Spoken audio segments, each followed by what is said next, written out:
Oh my goodness, like they put an iron into the hot fire and then they use it to brand somebody's skin. Hey fellas, welcome back to my channel. It's a favorite Nigerian reactor back again with another interesting reaction video. I'm gonna be reacting to the most horrible punishments primarily used on slaves. I've heard stories about slavery while I was growing up, even up to date. And then going on YouTube Street, seeing this video, I was like, okay, fine, I need to watch this and see what went in there. So yeah, I don't know what I'll be expecting, but let's see what's in here, okay? Okay. Menacing scowl watched over all of you, every moment, glance, and breath you took. You could be robbed of your clothes and paraded round town if the overseer said so. You could be beaten raw with leather or metal if the overseer demanded it. You could be branded with hot iron, a mark of shame as much as pain, Oh my at the goodness. overseer's bidding. The antebellum era of the United States saw a country built, divided, and even go to war over the issue of slavery. Through coercion, humiliation, and racial supremacy, slavery would cost the first African Americans and their descendants today. Welcome to History on Fleek. Today we examine the punishments used on slaves of the antebellum. I'm getting nervous. For slaves in the antebellum, public humiliation was pervasive. Punishments and humiliation were grimly intertwined. What could be a punishment for one individual could stand as a warning and threat to others. Furthermore, so often physical punishment would be delivered to reassert the racial supremacist order. It is frankly a fallacy to present slave punishment and humiliation as separate matters. Slaves could be stripped naked and paraded through the streets following physical punishment, debasing the individual but also as a latent threat to their fellow enslaved.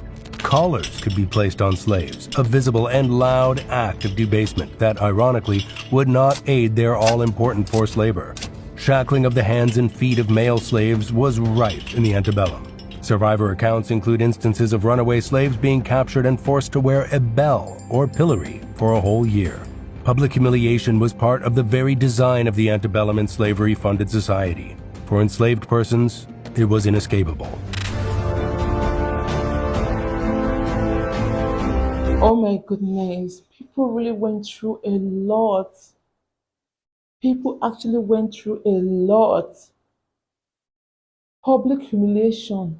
This is unbelievable. Like, how can people even treat people this way?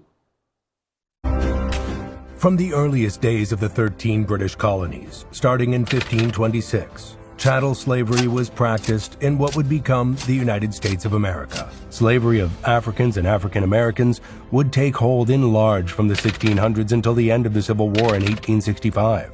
Across this period, slavery was a legally sanctioned practice with enslaved persons considered property. When the United States Constitution was drafted in 1789, the term slavery was not used, but the 3/5 Compromise provided slave owners with excessive political power, enlarging powers in many Southern legislatures.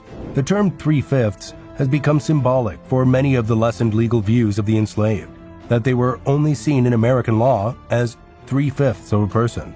There can be no mistake, the conditions of slavery were brutal, and it would take an entire civil war for slaves to be granted rights or freedoms. Wow. Really? Really? Like they even go to war?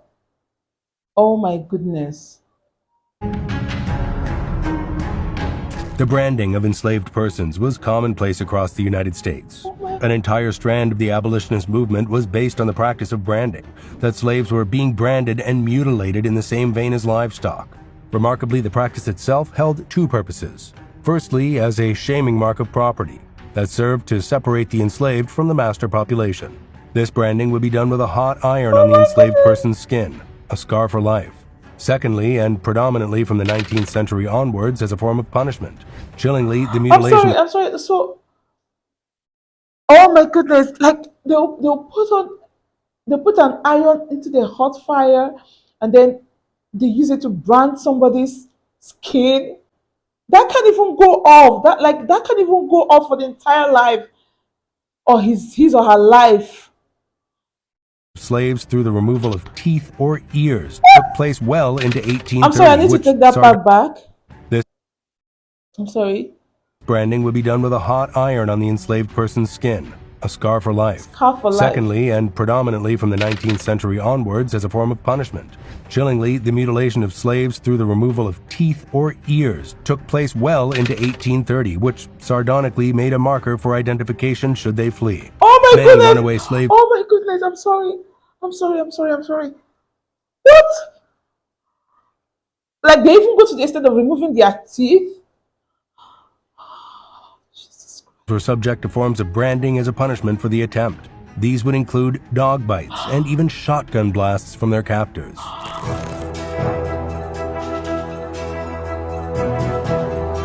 Following the American War of Independence from 1775 to 1783, divergent attitudes and views on slavery began to show across the formative nation. After the Revolution, laws and movements for the abolition of slavery began to appear across northern states, while the expanding cotton industry in southern states meant Deep South remained a slave nation. Deep South remained a slave society. Ultimately, for the South, an entire economic system had formed through the forced labor of African slaves. Even with the Atlantic slave trade's abolition in 1808, the South's economy had become heavily dependent on the enslaved labor force, most prominent in cotton production and agriculture. As a result, smuggling slaves and slave breeding would become regular in the United States until the 1860s. These two Americas, with polar opposite positions on the practice of slavery, would divide the country into slave states and free states. Come the 1850s, a cotton-growing, enriched South that saw slavery as a positive good threatened to secede from the Union. The American Civil War was right around the corner. Some 180,000 African Americans fought for the Union in the war, and not one enslaved person fought for the Confederacy.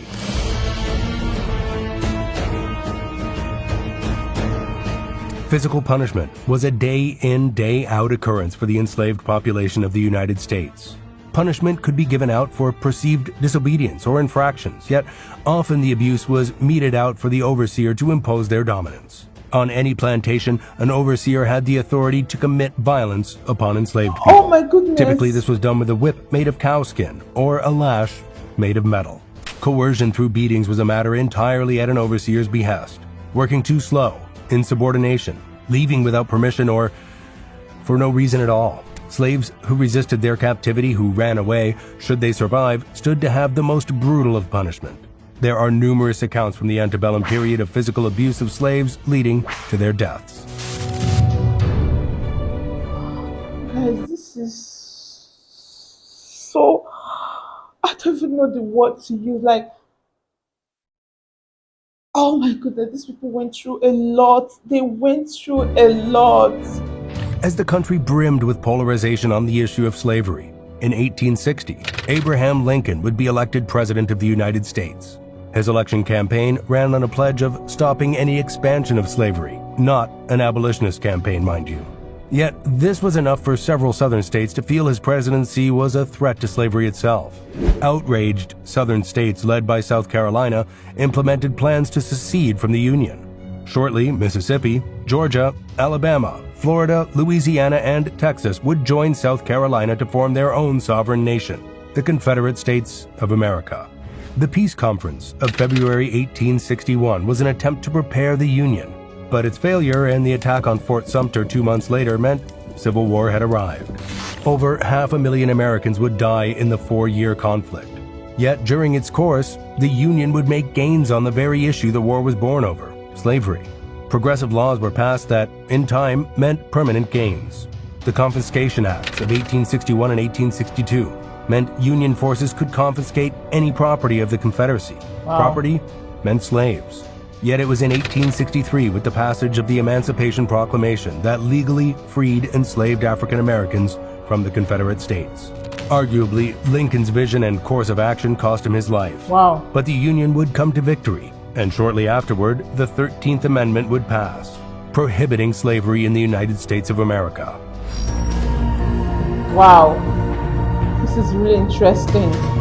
A strange device that came into being in the 19th century, the penal treadmill, would have a brief impact in antebellum America. Designed by civil engineer Sir William Cubitt, the penal treadmill was a grand design of the Industrial Revolution. In appearance, it looked like an extensively wide, grand paddle wheel. Yet workers were expected to climb the paddles whilst holding on to a bar above. The initial idea of the treadmill designed for English prisoners was to generate power from mills. A shift on a penal treadmill would last 8 hours.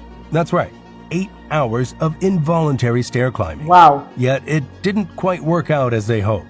The output of 200 people couldn't match the output of a single water wheel. The penal treadmill designed for English prisons was soon just a device for punishment. Wow. Not capitalizing on human labor. Wow. Curiously enough, they didn't catch on in the United States. Wow. Slave owners could rent one as a potential punishment for runaway slaves. Yet, toxically enough, the treadmill was seen as a waste of human labor in slave owners' eyes. They didn't want to waste the slave's energy on punishment when it could be put into hard labor. This is a lot. This is just a lot for me to comprehend. This is a lot. Oh my goodness. While the defeat of the Confederacy and the passage of the Emancipation Proclamation led to a new dawn for African Americans, it wasn't necessarily a bright one. The end of slavery did not immediately lead to equal rights for African Americans, and the eras following the antebellum were fraught with conflict and danger. The Reconstruction era, for the decade following the end of the Civil War, was seemingly more focused on appeasing former Confederate states than protecting freedmen. Infamously, the Reconstruction era would offer former slave owners reparations, yet not slaves. Violence of the Ku Klux Klan was wanton, and violent assaults on persons of color were rife in the South. Following the Reconstruction era was the passage of Jim Crow laws, which racially segregated the southern United States from the 1870s to the 1960s. Separating facilities and institutes made a mockery of emancipation, with African Americans always receiving an inferior deal, in what many see as the nadir of America's race relations. Jim Crow has come to be seen as an institutionalization of second-class citizenship for persons of color. Wow. The civil rights movement of the 1960s would overturn Jim Crow and bring voting rights for African Americans. Yet many challenges remain to this day. Many commentators see American schools as segregated today as they were before the passage of Brown v. Board of Education. The Black Lives Matter movement has shown the world that provincial safety is no guarantee to African Americans today. Honestly. Across its populace, politics, and culture, a country built on the forced labor of slavery shows its heavy burden to this very day. Of course, like, how can they even get over it? How can they get over everything they went through? It's not that easy, it's not that simple. It's not. Arguably the most profound of punishments inflicted on enslaved persons was not even a direct action, but an afterthought and byproduct of the system they were forced into. In a course of action that would separate millions of people and generations to come from their heritage, the separation of families was the norm for enslaved arrivals in North America. Children would be separated from their parents, Honestly. wives from their husbands on disembarking, and this practice would continue beyond. Pregnant slaves were strikingly vulnerable to this. With enslaved persons being viewed as property, so were their children. Numerous accounts detail newborn babies born on plantations being taken from mothers at birth. Oh my goodness. This would only result in the children in question being sold or traded like commodities. Oh my God. Slave owners had no legal ramifications to respect the family unit or marital bed of slaves. Any could be sold or transferred to new owners, taken as concubines against their will. Arrival in the United States meant the loss of family and identity for those who survived the Middle Passage. Oh my goodness. This is History on Fleek, and we'll see you next time. Oh my goodness. This is a lot. This is a lot. This is simply man inhumanity to man. I mean, how could people even do this to their fellow human being? It's a lot, fam. It's a lot. It's like me just watching this. I'm just, imagining what they went through. Husbands are being separated from their wives. Wives are being separated from their husbands. Children are being separated from their parents for life. I'm sure even up to date, some people do not even know their roots. They don't know where they came from. They don't know who their parents are, all because of slavery. Now the punishment.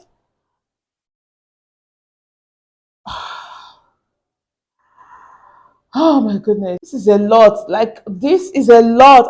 I'm just trying to comprehend it, but it's not that easy. Like, How can people be so mean? That was a lot. That was a lot of punishment. That was just a lot on people. People even get pregnant and their child is being taken forcefully away from them. People are being raped.